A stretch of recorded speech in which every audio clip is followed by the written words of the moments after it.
John Robinson, touchdown Atlanta. Intercepted A.J. Terrell. Touchdown Atlanta. Drake London. Mike at the 5. Looks, Mike touchdown. Oh my goodness. Welcome to the game, Cadero. Oh, Darnell Mooney inside the 10. Oh, and it's intercepted. Kane Ellis the pick. Stride it out, Jesse. Touchdown Atlanta. No chance. Oh my God. Oh my heavens.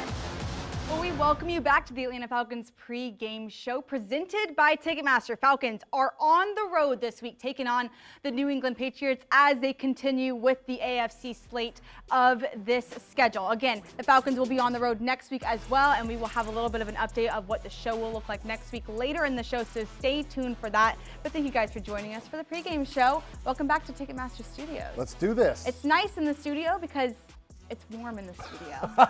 It's a little chilly outside. It is a little chilly. I actually didn't even pull up the weather. I don't know what it's like in New England. Have we checked yet? I did not check, but it's 50 degrees in Georgia. I can only assume it's a little bit colder, but I mean, fun little weekend everyone had. Halloween weekend, Falcons on the road, got some really great college football last night, World Series last night, action. some free baseball in Game 7. How often does that happen? What a fun World Series that was.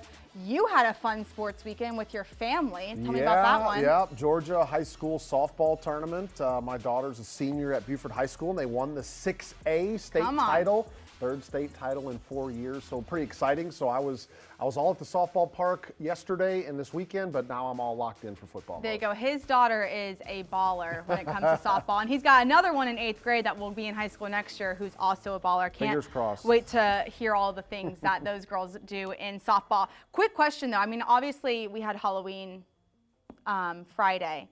Is your family like a Christmas November 1st? Or Christmas after Thanksgiving? This tells me a lot about you. That date fluctuates. Okay. That date more like is when can we get to it, number one. And number two, like as far as putting up the decorations outside, I always tell my wife, like, you better ask me on a day that it's warm, because if you want me to go put up decorations and it's freezing cold, I'm going to be in a bad mood. I love it. I love it. I love it. All right. Well, look, I know that Christmas time is around the corner, but with the Patriots, it's fall over there and it's getting a little crispy. I know that they love Halloween up in New England. So let's go ahead and talk about this matchup, talk about where the Falcons are sitting now. Obviously, last week the Miami Dolphins came up to Mercedes-Benz Stadium and handed the Falcons a kind of a head-scratching loss. I think when you look at this Falcons team and the season that they've had so far, there have been really high highs, but there's been equally low lows with the season so far. I told you earlier before the show started that in all of the games that the Falcons have played, which have been 7 games so far, there's only been 2 games, 1 win and 1 loss, that have been decided by a score or less. Every other win and every other loss has been by 10 points or more, meaning that the ceiling is really high, but the floor of losses is really low. What did you take away from that loss last week? It is a head scratcher. It's one of those that you don't quite understand. It's one that everybody is searching for answers as to how does a game like that happen? And then you kind of fast forward it and you see the Dolphins play on Thursday night and they play against the Ravens and they don't look very good at all. So it makes you even ask more questions to, did they obviously play their best game, the Dolphins? Yes, they did. But how did the Falcons play so poorly? And then you could also point to the direction that Michael Penix didn't play, Drake London didn't play. There were so many players that were not available to the Atlanta Falcons. And then the flip side of it is always, next man up. Somebody else has got to step up and take an opportunity. I get all of those things.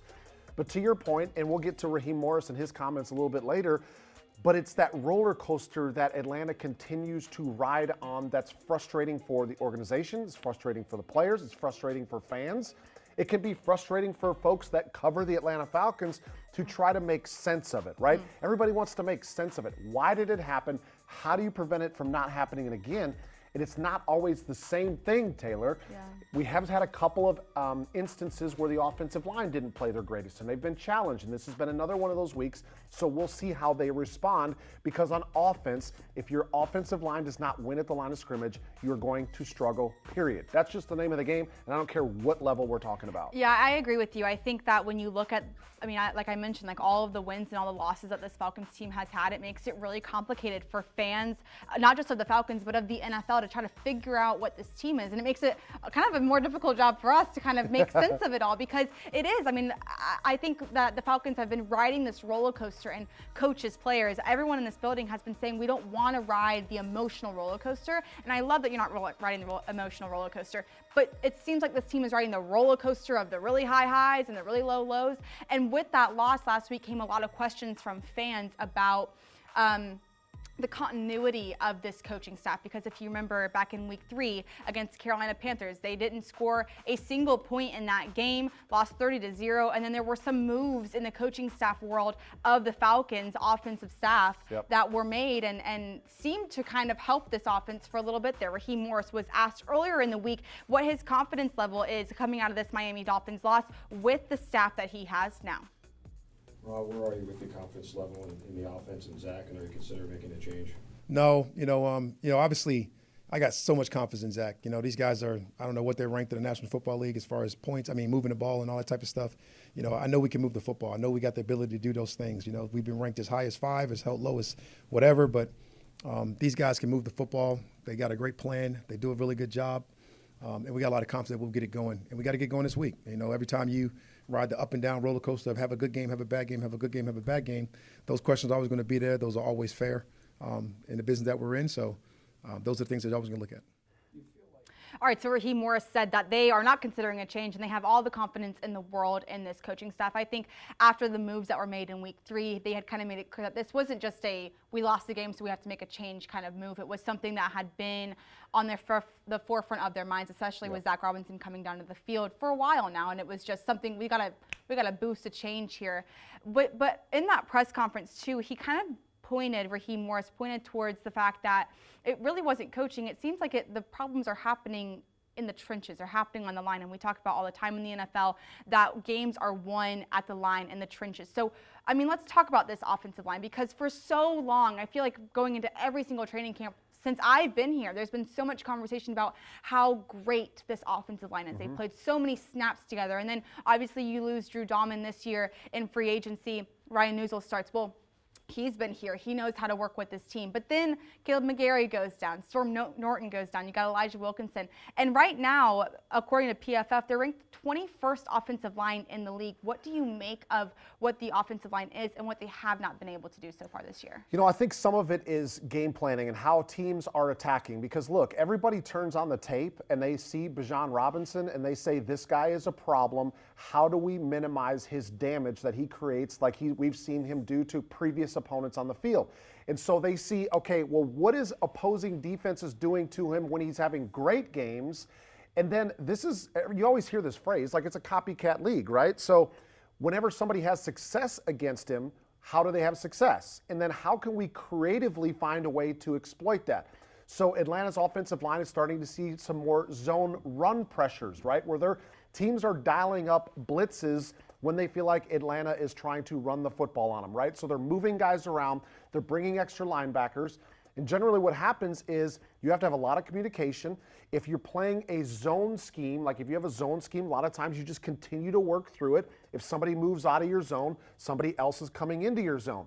If you're playing man or gap scheme, that's really difficult because now somebody's stopping, they're trying to come back and get a guy that's looped back inside, and now you end up seeing this huge seam and a linebacker comes screaming through, and that's when you see a tackle for loss, right? So now you have to think about what's the next level. How is New England going to try attack our offensive line to slow down Bijan Robinson, to slow down Tyler Algier? If it's run pressures, what can we do to minimize the effect of those run pressures?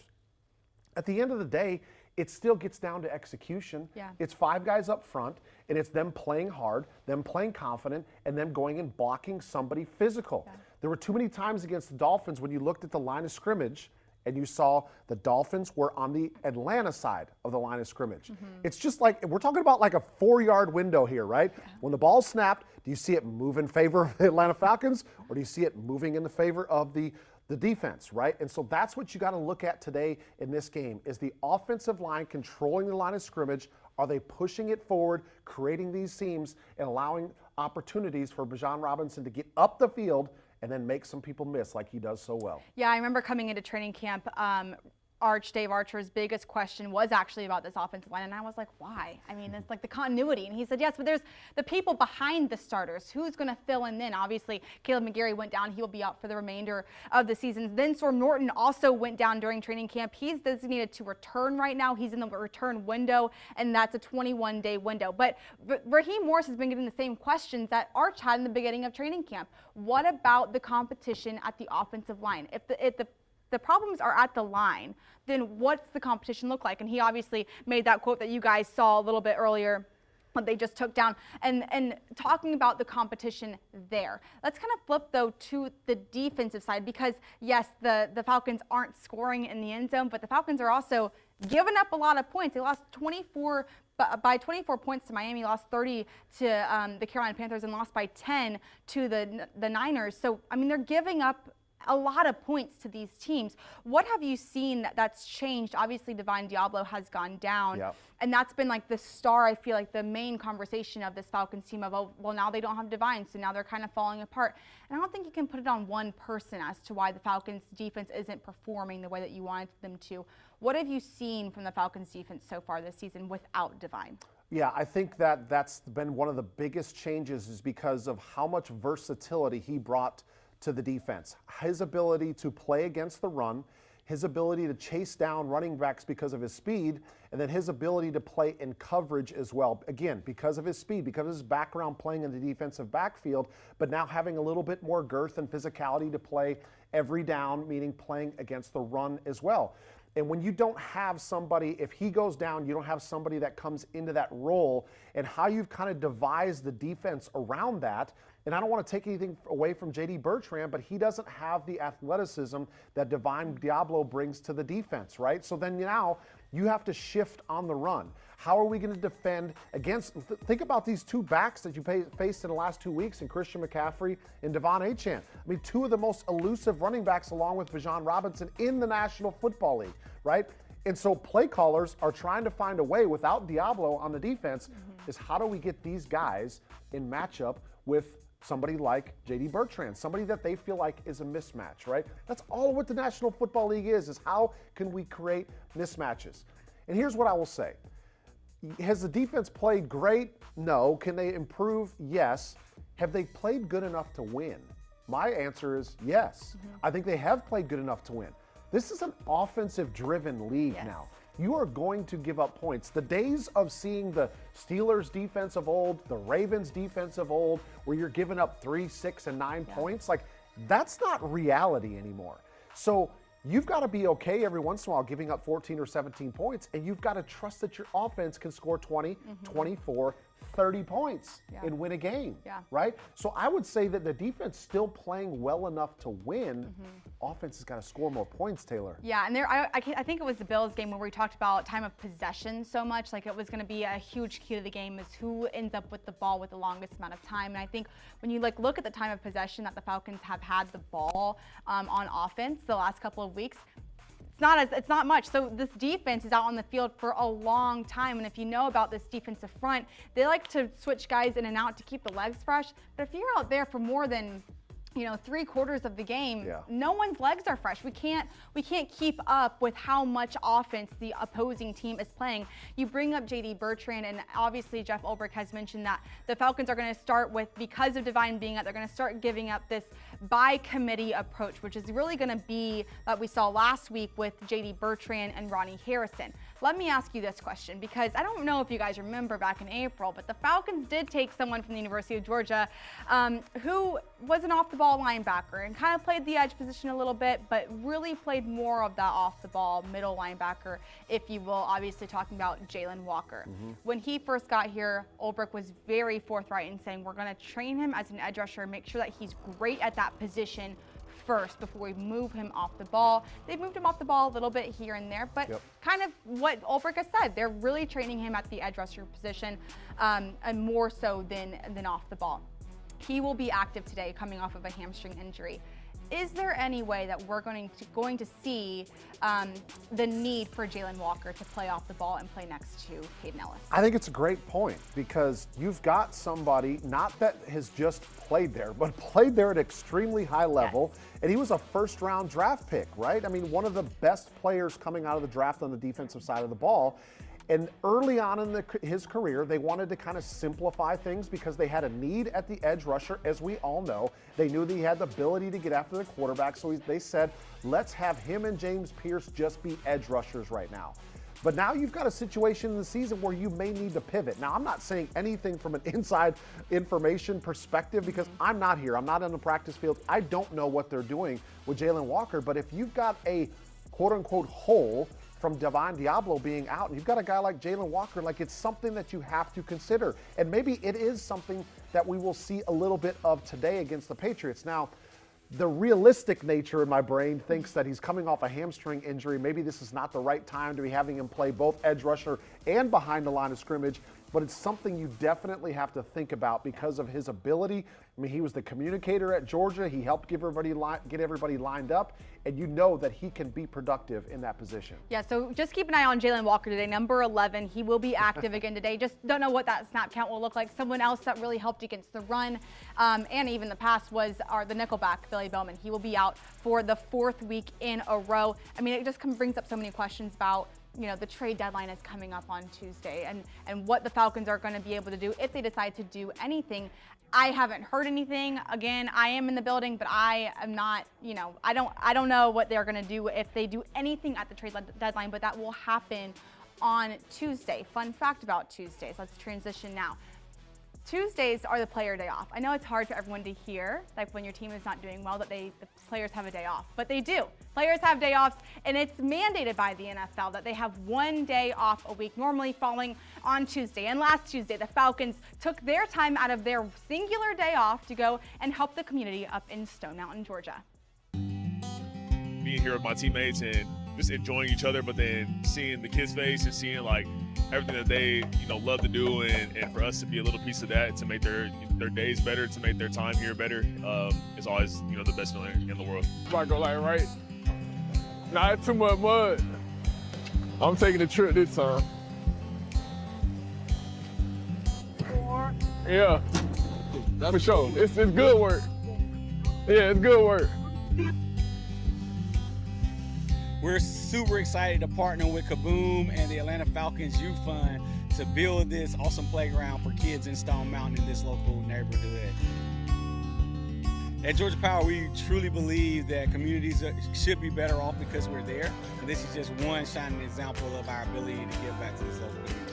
We had the O-line and so many other players come in and help on the mulch pile. But to top it all off, just the kids being able to see their heroes from the Falcons come out here and give back and really build something that they can not only come play at, but I'm sure a lot of them will remember having an opportunity to give Bijan Robinson a high five and see Kirk and all these other guys out here. So it's super special. Obviously, you've been blessed to, you know, what they get to play football, but for me, being on the playground, playing with my friends, and just making those connections that I still have to this day, that's really what it's for. So, you know, you can meet somebody new on the playground and you can meet them for, you know, forever. Obviously, I want to be back here and, you know, see how the progress is going and see, like, when it gets done. And I want to see these kids on here just having fun, and even me walking in and all the kids are, like, yelling, and, like, for me to see their reaction in their face and you know, to come here and support them is all that matters to me. You just put on your cowboy boots, ain't it?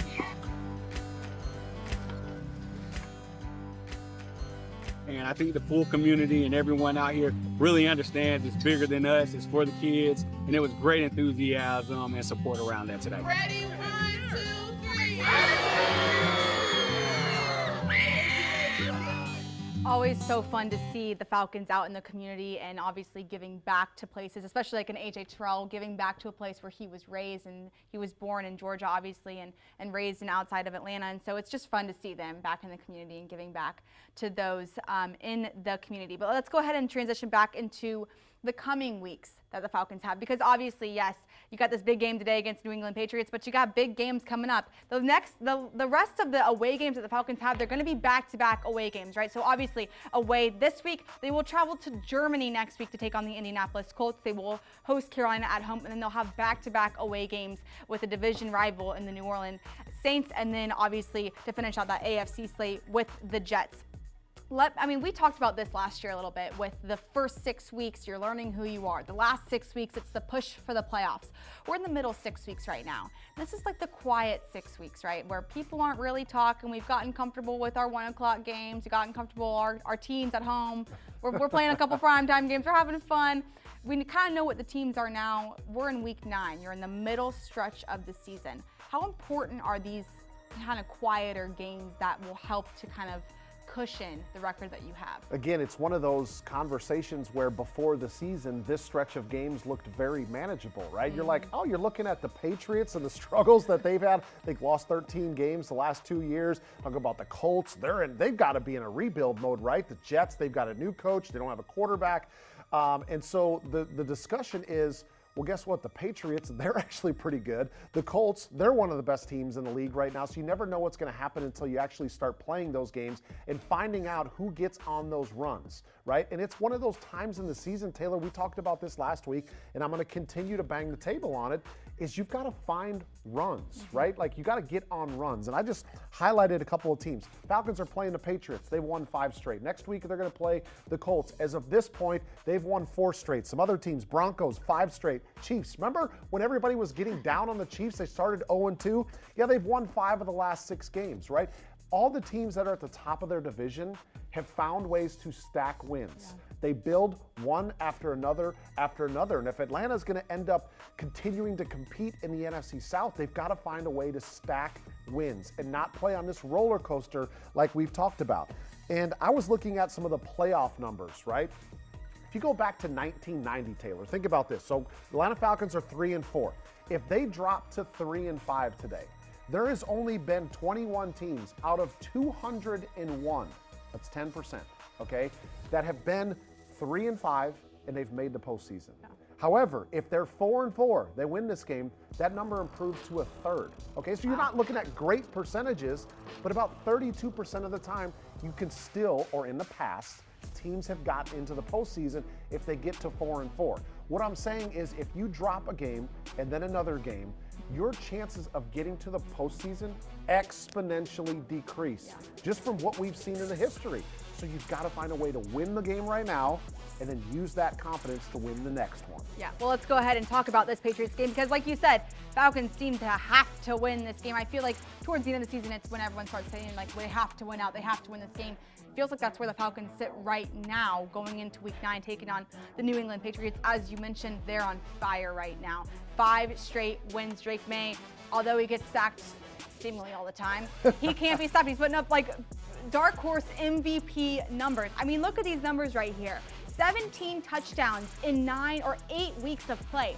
That's insane. That's great for a year 2 guy. Obviously, then you have the sacks, like I mentioned, 28 times. That's second most in the league, behind only Tennessee Titans, Cam Ward, their quarterback there. But when you look at Drake May and what he's been able to put on paper so far in a rookie season, and then only in 8 weeks, what have you seen from his growth from year 1 to year 2? I mean, it's been phenomenal. I was reading through some of the NFL research this morning, and I was looking at the turnaround numbers that he's done from year 1 to year 2, and he's like being mentioned in the same conversation as Peyton Manning when he became the quarterback in his 2nd year with the Colts. Like, just that type of turnaround as far as his production is going. You talked about his sacks, but one of the things that we're going to kind of get into a little bit later too is his ability to keep plays alive with his legs. Sometimes a lot of those sacks come from a young quarterback that's super confident in his abilities, and he's sitting back there because he's trying to make a play for his offense, and he sits back there too long, right? And he ends up taking a sack. Sometimes it comes because the protection breaks down in front of him, but he has got that ability to extend plays. And I don't completely remember what the number was, but I want to say he was like, it was like 8 of 8 or 18 of 18 when he gets outside of the pocket taking shots downfield. So he's got the utmost confidence in himself, keeping plays alive, and then finding his receivers down the field. But you look at his completion rate, it's 75% on the season. I looked it up. He's actually 78% over the last 3 games. Been extremely efficient in finding his receivers and throwing accurate balls to them. So he is the main reason why this team is doing what they're doing. Now their defense is playing really well, and that's much you could credit that to Mike Vrabel and what he's done. He's always had tough, hard-nosed defenses. But Drake May, he's been the guy that's really got him going this year. Well, I think if you look at last week's game against the Cleveland Browns, obviously Myles Garrett had a career day. I think he broke his own record with the Browns, 5 sacks in a game. It was the only time in NFL history where a singular player had 5 or more sacks and ended up losing that game. To me, it says more about Drake May than it does about Myles Garrett and the Browns. I think with Drake May, yes, he gets sacked a lot. We brought that up a bunch so far. He had 6 sacks in that game, 5 of which came from Myles Garrett, who is the premier pass rusher in this game. But to me, it says with Drake May, okay, next play up. Absolutely. Next play. What are we doing? Where are we going? It's 3rd and 3. I got sacked. It's 3rd and 7. We're still moving the ball. Yep. I think it says so much about his maturity, like you said, about his growth from year 1 to year 2. A year 1 guy can't do that very well, right? Like, look at Cam Ward and the offense that the Tennessee Titans have. They can't snap back. This is a veteran guy now who's turned into a veteran really quickly in this league. But look at the guys that he is throwing to. Hunter Henry, he's a tight end. Kayshon Boutte. I mean, who kind of knew that name coming into this season, right? He's not this main guy like Stephon Diggs is. Stephon Diggs got his first touchdown last week in Week 8 against the Cleveland Browns. Kayshon Boutte, he's been the premier wide receiver for this team and the premier wide receiver for Drake May. When you look at all these numbers, I mean, what do you see? I mean, the ball is just given to everyone a lot. Yeah, spreading the wealth. And what it also tells me is even though they've got somebody like Stephon Diggs, who's had some of his stumbles throughout the course of, in recent years, I would say, in the National Football League, as he's kind of reviving his career back in New England. But it's Drake May is finding whoever is open. And maybe you just give Kayshon Boutte a little bit of credit because he's the one that's creating separation. He's finding holes in the zone and he's getting his way into the end zone. And sometimes that happens. I mean, there was a couple of years ago, I don't think anybody thought that this was going to happen with Puka Nacua. And now he's looked like one of the best wide receivers in the National Football League. You just never know how guys' career are going to take off and how coaches are going to use the talent that they have to get guys open. We did see Ramondre Stevenson on that list. He's not going to be playing today, so you'll be next man up. Travion Henderson was on that list. He likely moves into the starting running back role. We know his history with the Ohio State Buckeyes, and so I would imagine he'll look forward to this opportunity.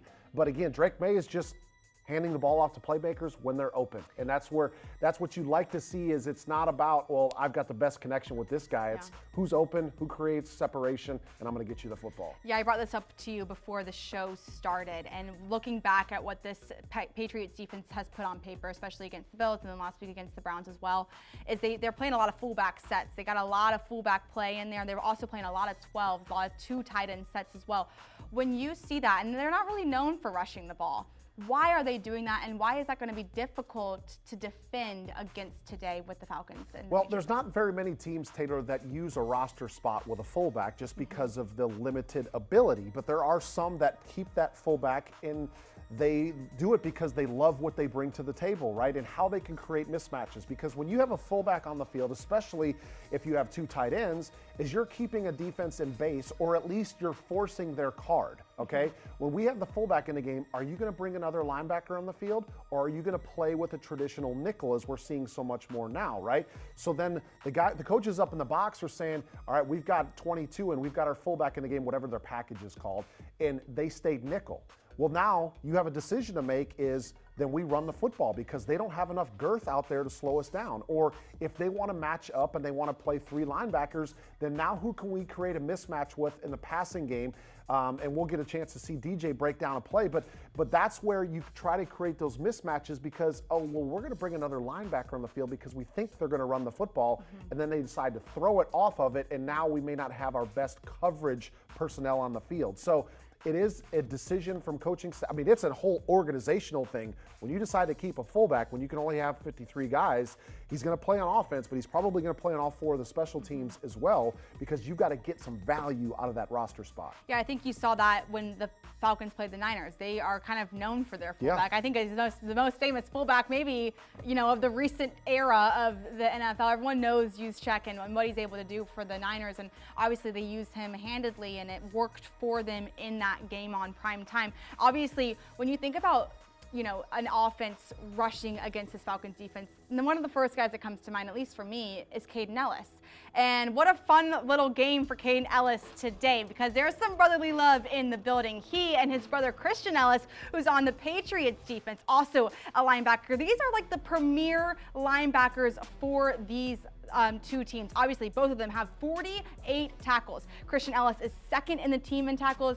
Caden Ellis is first on the team in tackles. When you see this, I mean, if you know anything about Caden Ellis and his family, they just like breed NFL linebackers. It's insanity. But how fun is this for Caden Ellis to play not only against his brother, but his brother that's playing so well right now? Yeah, I mean, his brother hasn't really had a whole lot of opportunity to be a starter, but he's been taking advantage of it specifically this year. And he's had more opportunities to start basically than he has throughout the first 3 years of his career. So that's kind of, I think that's a very similar career path that we saw with Caden Ellis. Like, he wasn't a primary starter when he was in New Orleans, and then the more playing time he got, the more film that he put out there, Atlanta Falcons looked at him and said that this guy has got the ability to be a starter for us and a game wrecker, and that's what Caden Ellis has been. And now Christian is getting that same opportunity as a starter for him. So it is kind of cool. You don't see very often brothers getting an opportunity to go. But I tell you, I actually played against the dad. I played against Luther Ellis when he was playing for the Detroit Lions. And the fact that he's put out so many great athletes is just amazing, a testament to himself. The dad actually a defensive tackles coach at the University of Utah. Yeah, this is pretty cool when you get to play against family and not necessarily play right against them as they're both on the defensive side of the ball, but probably a very special moment for them. Yeah, I think the Patriots got both of them together for a quick little interview earlier in the week, and they asked, what is it going to be like after the game is over? And Caden started, and Caden said, it's going to be fun because, Falcons win, and then I got to go over and be like, hey, man, sorry for the loss, but you did good anyway. And Christian was like, it's so fun as a brother to rub it in your brother's face when you win. So I obviously both want their respective teams to win, but it will be fun. I think both of them are going to be mic'd up today from what I've been hearing from the people in New England, that both Christian and Caden will be mic'd up, which will be very, very cool. But speaking of this Patriots defense, let's kind of talk about this Falcons rushing attack, because I think when you look at the inconsistencies of what this Falcons team has or hasn't been, it's kind of been at the center of the rushing attack and what they are able or not able to do so far this season. Raheem Morris has said this is the lifeline of this Falcons offense. Obviously,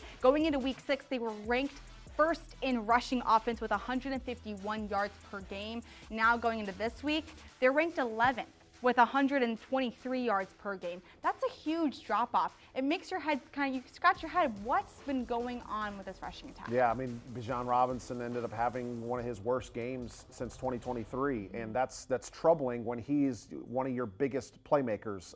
You try to get him the football and just nothing is working, and then obviously they didn't really have the comeback to say, okay, well, if Bijan's not working, let's try to feed the ball to Drake, with Drake not playing last week, right? So the Falcons are going to get some reinforcements back on offense, and they're going to get some options, but still got to find a way to get him going, get him in space, get him through the tackles. That's what we talked earlier in the show about. This is another one of those big response games from the offensive line. Once again, been challenged. And Raheem Morris said, when you live on this roller coaster, until you throw consistent performances out there, people are going to constantly ask what's going on, right? So I don't want to sit here and say all the offensive line. Yes, they have been challenged by the head coach once again, but wide receivers got to block better, tight ends got to block better, running backs got to make better reads. I mean, I'm sure Bijan Robinson has made a mistake or two, much like everybody probably wants to think that he does not make any mistakes. I'm sure he has, but everybody's got to play better if you want a chance to be consistent.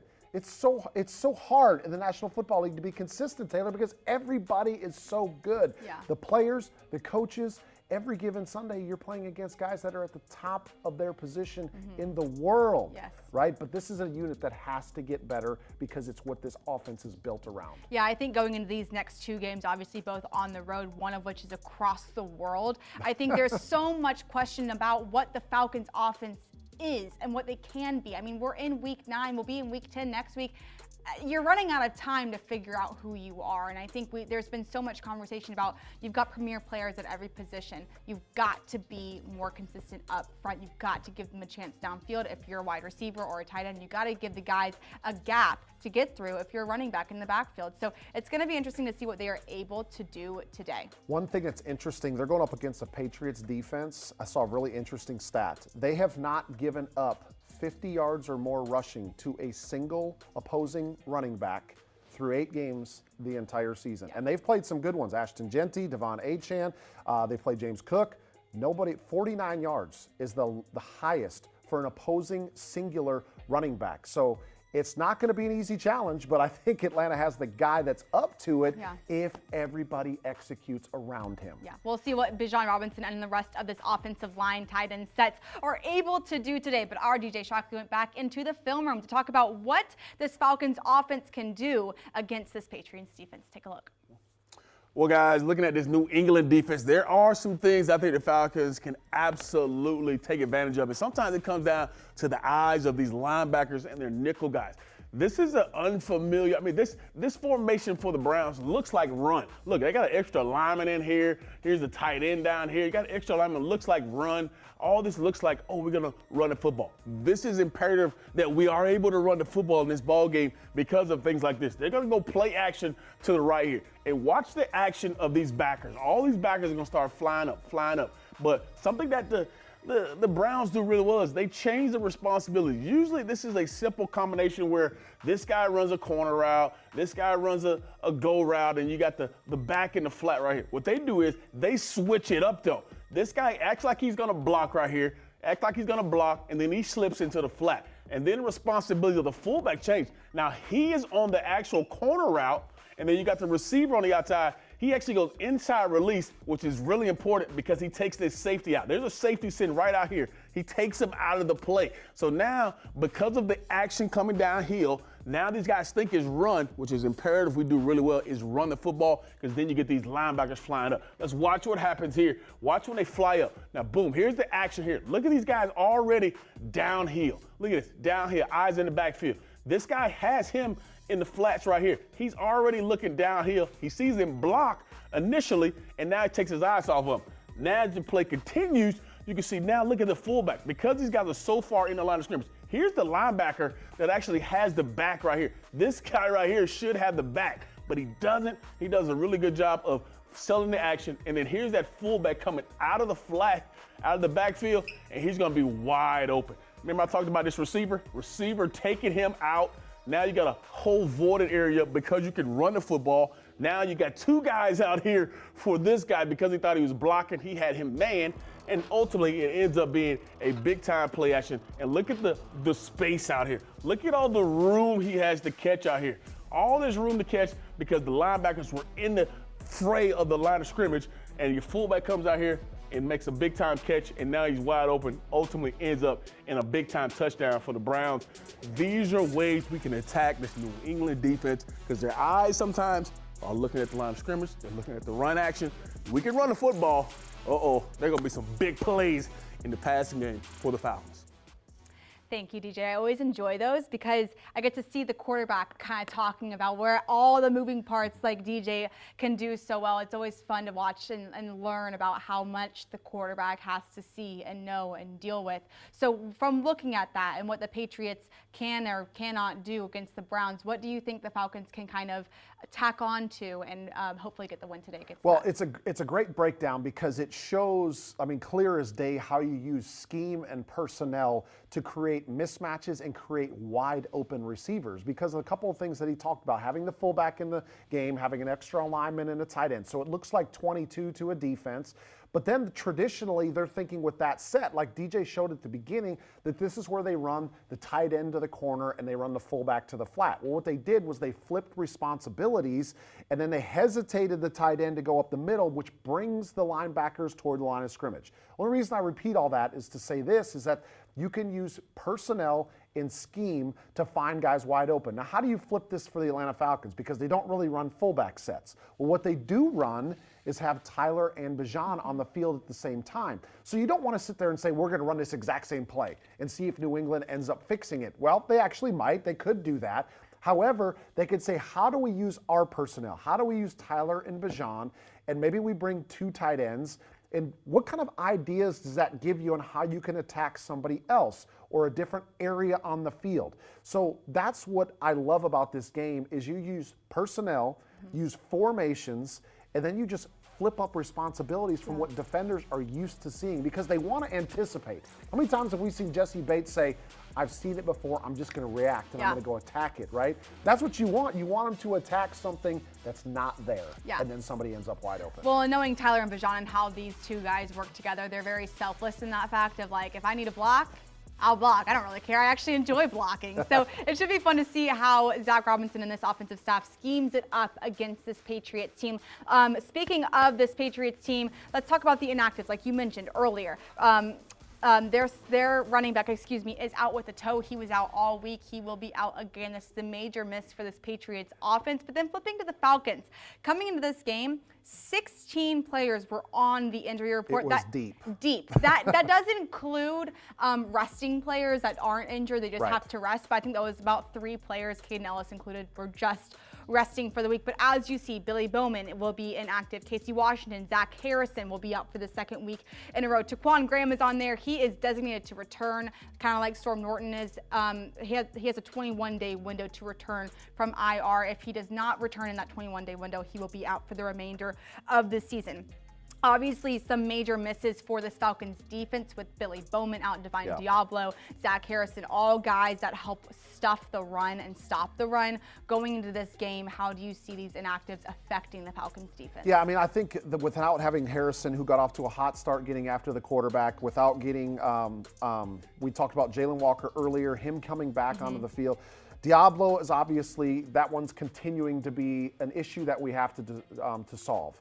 But the fact that Jesse Bates was banged up, he's going to play. Jalen Walker's going to play. Getting some of those guys back, I think Billy Bowman coming back will help once he is ready and he is healthy enough because of what we've seen early in the season, but unfortunately still not quite ready to come back. All right, well, we'll see what the defense is able to do today. Let's go ahead and get to the keys to the game, presented by Wells Fargo. You got 3 for me, and I do have a preference. You do? I do. It was the last-minute decision that I've made. What is your first key to the game today? Well, I talked about this on the Falcons Audible this week with the guys, but my number one is just first downs, and it's real simple, is got to find a way to stack first downs on this offense. And what does that mean? And again, I don't care if it's, a lot of times you think about it being on third down. It doesn't have to be on third down. You can get a first down on first down. You get a first down on second down. I don't care where it is. I don't care if it comes by penalty. But this offense today needs to find a way to stack first downs. I mean, there was an issue for them last week. Remember, they just had just 2 in the first half. The fewest amount of first downs the Falcons had in a game since 2021. Crazy. All right, second key to the game today. All right, red zone touchdowns, another area that Atlanta has struggled this year. Currently 45%, that's 29th in the National Football League. If they stack those first downs together, they've got to find a way in the red zone to put touchdowns on the board. Anytime you're playing on the road, you got to find a way to get 7 and not 3. I think it's so interesting that Zach Robinson has mentioned both of these things in his press conferences. We have to get first downs. It's been a problem. Like against the Niners, they had 16 second and long. So second and I think that's 6 or more. Second and longs, we can't keep getting behind the line here. And then we got to punch it in when we have the opportunity.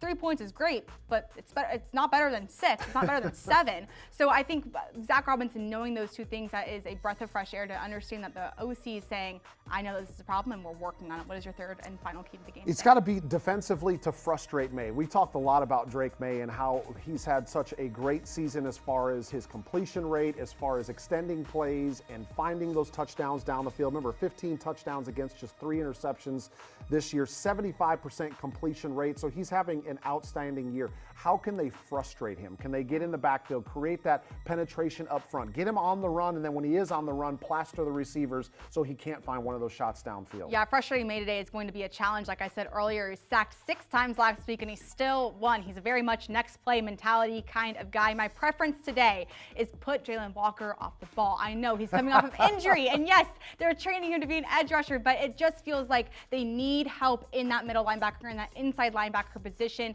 to help stuff the run. Jalen Walker is the guy to do it. He's got the leadership skills. He's got the ability to, plug and play wherever he is. He's a teammate through and through. I think adding him to the inside linebacker group this week and this week only might be really helpful for this Falcons team. All right, guys, thank you guys for joining us for the Falcons pregame show this week. We will be back here in Ticketmaster Studios next week for the Germany game. Now, Quick update for the Germany game. Our pregame show will not be on Sunday. It will be pre-recorded, and we will put that out for you guys later or earlier in the week before Sunday, and there will be some bigger changes happening with the pregame show. It will be fun for you guys to watch before the game on Sunday. We appreciate you joining us, and we will see you next week.